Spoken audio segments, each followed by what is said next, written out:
Cabinet సమావేశం కొనసాగుతోంది. 11 కొత్త మండలాలకు కేబినెట్ ఆమోదం తెలిపింది. 200 కొత్త గ్రామ పంచాయతీలకు గ్రీన్ సిగ్నల్ ఇచ్చింది. ఇక ప్రధానంగా రైతు భరోసా పైన చర్చించారు. అలాగే సంక్రాంతికి కొత్త రేషన్ కార్డు జారీ చేయనున్నారు.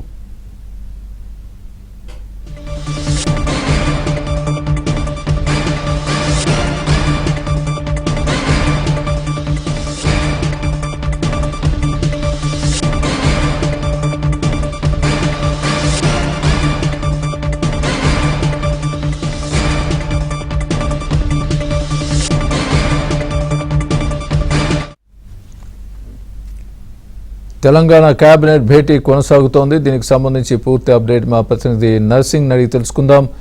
నర్సింగ్, చెప్పండి, తెలంగాణ కేబినెట్ భేటీ ఎంతవరకు కొనసాగుతుంది? ప్రస్తుతానికి కేబినెట్లో వివిధ అంశాలకు సంబంధించి నిర్ణయాలు తీసుకున్నట్టుగా మనం చూస్తున్నాం బ్రేకింగ్ న్యూస్లో. మీ దగ్గర ఉన్న తాజా అప్డేట్ ఏంటి? ఇంకా ఏ అంశాలకు సంబంధించి నిర్ణయం వెలువడే అవకాశం ఉంది? ఈరోజు ఎంతవరకు ఈ కేబినెట్ భేటీ కొనసాగబోతోంది? ఎస్ స్వామి, చాలా సుదీర్ఘంగా కేబినెట్ సమావేశం అయితే కొనసాగుతుంది. దాదాపుగా 2 గంటలు దాటింది. 2 గంటలకు పైగా ఈ కేబినెట్ సమావేశం ఇంకా కొనసాగుతూనే ఉంది. దాదాపుగా మరో హాఫ్ అన్ అవర్ 1 అవర్ పాటుగా కూడా ఈ సమావేశం కొనసాగేటువంటి అవకాశం ఉంది. దాదాపుగా 22 అంశాలపైన ఈరోజు కేబినెట్ ఎజెండా ఉన్నటువంటి నేపథ్యంలో అన్ని అంశాలపైన సుదీర్ఘంగా ఈ కేబినెట్ సమావేశం కొనసాగుతున్నట్లుగా తెలుస్తూ ఉంది. అయితే ఇప్పటి వరకు కొన్ని అంశాలపైన ఒక నిర్ణయానికి వచ్చినట్లుగా మనకు అందుతున్నటువంటి సమాచారం. అందులో భాగంగా ఎప్పటి నుంచో కొన్ని గ్రామ పంచాయతీల కోసము డిమాండ్లు ఉన్నాయి. రాష్ట్ర వ్యాప్తంగా దాదాపుగా 200 గ్రామ పంచాయతీలకు ఆమోదం తెలుపుతూ కేబినెట్ నిర్ణయం తీసుకున్నట్లుగా తెలుస్తూ ఉంది. ఇంకా చాలా చోట్ల కూడా కొత్త మండలాల కోసం డిమాండ్లు ఎప్పటి నుంచో వినిపిస్తూ ఉన్నాయి. సో ఈ నేపథ్యంలో ఇప్పటికే ఒక నిర్ణయానికి వచ్చినటువంటి ప్రభుత్వము ఈరోజు కేబినెట్లో దాదాపుగా 11 మండలాలకి ఆమోద ముద్ర వేస్తూ నిర్ణయం తీసుకున్నట్లుగా తెలుస్తూ ఉంది. ఇంకా దాంతోపాటుగా కొత్త రేషన్ కార్డుల కోసం కూడా ఎప్పటి నుంచో ఎదురు చూస్తూ ఉన్నారు. దాదాపుగా తెలంగాణ వచ్చినప్పటి నుంచి కూడా కొత్త రేషన్ కార్డుల కోసం దరఖాస్తు చేసుకున్నటువంటి వాళ్ళు 20-30 లక్షల మంది ఉన్నారు. వాళ్ళంతా కూడా వెయిట్ చేస్తూ ఉన్నారు. అంటే ఉమ్మడి కుటుంబాలు విడిపోవడము, కొత్తగా వచ్చినటువంటి వాళ్ళు సో యాడ్ చేసుకోవడం, ఇవన్నీ కూడా ఎప్పటి నుంచో ఉన్నాయి. కొత్త రేషన్ కార్డుల కోసం దరఖాస్తు చేసుకున్నటువంటి వాళ్ళు దాదాపుగా మనకున్నటువంటి సమాచారం మేరకు 20-30 లక్షల మంది ఉన్నారు. సో వారందరూ కూడా ఎప్పటి నుంచో ఎదురు చూస్తున్నారు. తెలంగాణ వచ్చిన తర్వాత బీఆర్ఎస్ ప్రభుత్వంలో 10 ఏళ్ల పాటు వస్తాయని చెప్పి ఎదురు చూసినప్పటికీ అప్పుడు ఆ ప్రభుత్వ హయాంలో కొత్త రేషన్ కార్డులు ఇవ్వలేదు. సో కాంగ్రెస్ ప్రభుత్వం అధికారంలోకి వస్తే ఖచ్చితంగా కొత్త రేషన్ కార్డులు ఇస్తామని చెప్పింది. సో ఆ దిశగా రేవంత్ రెడ్డి సర్కారు అడుగులు ముందుకు వేసింది. అయితే ఆ కొత్త రేషన్ కార్డుల కోసం ఎదురు చూస్తున్నటువంటి వాళ్ళకు కూడా ఈరోజు కేబినెట్లో ఒక తీపి కబురు ఉన్నట్లుగా తెలుస్తూ ఉంది. సో కొత్త రేషన్ కార్డులు సంక్రాంతి తర్వాత ఇచ్చేందుకు ఆ ప్రభుత్వం నిర్ణయం తీసుకున్నట్లుగా తెలుస్తూ ఉంది. కేబినెట్లో ఆ మేరకు కూడా ఒక నిర్ణయం తీసుకున్నట్లుగా మనకు సమాచారం అంతా ఉంది. ఇక ఎప్పటి నుంచో రేషన్ కార్డులకి, తెల్ల రేషన్ కార్డులకి సన్న బియ్యం ఇవ్వాలనేటువంటి ఆలోచన రేవంత్ రెడ్డి సర్కార్ చేస్తూ ఉంది. సో అందుకు సంబంధించినటువంటి కసరత్తును కూడా పూర్తి చేసింది. దానిపైన కూడా ఈరోజు కేబినెట్లో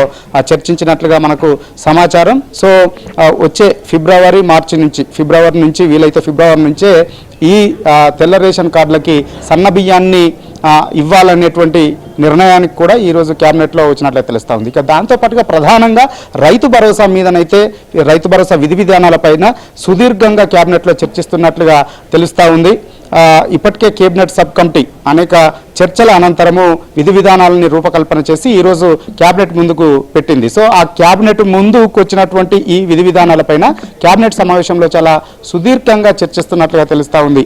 ఏ క్రైటీరియాలో ఇవ్వాలి, ఏ కండిషన్స్ పెట్టాలా వద్దా, ఎవరికి ఇవ్వాలా అనేటువంటి దానిపైన ఈ సబ్ కమిటీ ఏవైతే ఇచ్చిందో సూచనలు, అంటే సాగు చేసే ప్రతి ఎకరాకు రైతు భరోసా ఇవ్వాలని చెప్పి, ఎలాంటి కండిషన్ లేకుండా ఇవ్వాలని చెప్పి దరఖాస్తులు, కాకపోతే రైతుల నుంచే ఏ సర్వే నెంబర్లో ఎంత పంట పెట్టారు, ఏ పంట పెట్టారు అనే దరఖాస్తులు స్వీకరించాలని చెప్పి ఏవైతే సూచనలు చేసిందో సో వాటన్నింటిపైన కులంకషంగా చర్చిస్తూ ఉన్నారు. ఇప్పటికే ప్రభుత్వం ఒక నిర్ణయానికి అయితే వచ్చేసింది. ఖచ్చితంగా రైతు భరోసా ఇవ్వాలి, ప్రతి ఎకరాకి 7,500 రూపాయల చొప్పున రైతుల ఖాతాల్లో వేసేందుకు అవసరమైనటువంటి ఏర్పాట్లు అన్ని కూడా చేసుకుంది. అందుకు అవసరమైనటువంటి ఆర్థిక వనరులు కూడా సమకూర్చుకుంది. ఎటొచ్చి ఈ విధి విధానాలు ఖరారు చేయడము, ఎట్లా భూమిని లెక్కించడము, సర్వే ఎలా చేయడం అనేటువంటి దానిపైనే కొంత ఒక క్లారిటీకి రావాల్సి ఉంది. అయితే కేబినెట్ ముందు పెట్టినటువంటి సబ్ కమిటీ ముందు పెట్టినటువంటి ఈ అంశాలపైన కేబినెట్ సుదీర్ఘంగా చర్చించింది. ప్రధానంగా రైతులు దరఖాస్తు చేసుకున్న తర్వాత ఈ స్వల్ప వ్యవధిలో ఏ విధంగా ఈ భూముల్ని సర్వే చేయాలి, రైతు దరఖాస్తు పెట్టుకున్న తర్వాత ఎలా సర్వే చేయాలి అనేటువంటి దానిపైన తర్జన భర్జన పడుతున్నట్లు తెలుస్తుంది. ఇటీవలి కాలంలో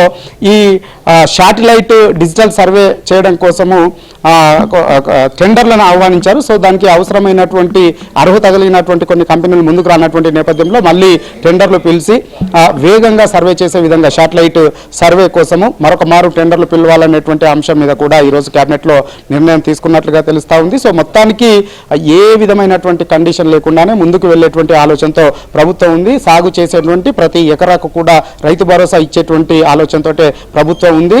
సో దాదాపుగా సబ్ కమిటీ ఇచ్చినటువంటి సూచనలు ఏవైతే ఉన్నాయో వాటితో పాటుగానే ముందుకు వెళ్ళాలనేటువంటి ఆలోచనతో ఉంది. సో మరి కాసేపు కూడా ఇంకా మరొక గంట పాటు కొనసాగేటువంటి అవకాశం ఉంది. సమావేశం ముగిసిన తర్వాత మంత్రులు పొంగులేటి శ్రీనివాసరెడ్డి, తుమ్మల నాగేశ్వరరావు మీడియా బ్రీఫింగ్ చేసేటువంటి అవకాశం ఉన్నట్లుగా తెలుస్తూ ఉంది. స్వామి.